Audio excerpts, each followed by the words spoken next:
Alright y'all, here's something to help you out.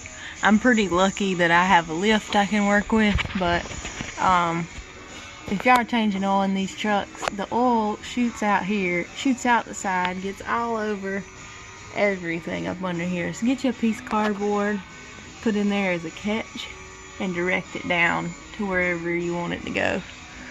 Just something I learned the hard way. The Dodge truck I had, it drained straight out the bottom, but this one drains out the side, and it will cover everything up under here. So get you a piece of cardboard, y'all. Hope it helps. See if I can catch this on camera here, how good this is gonna work.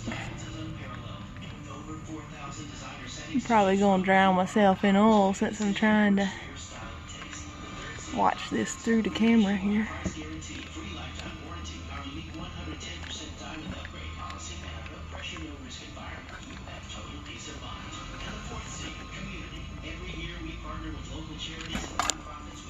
Alright. And you see that catches it, and it goes right down into your pan there. Hope that helps y'all out. Just a little hack there. Talk to y'all later. Bye now.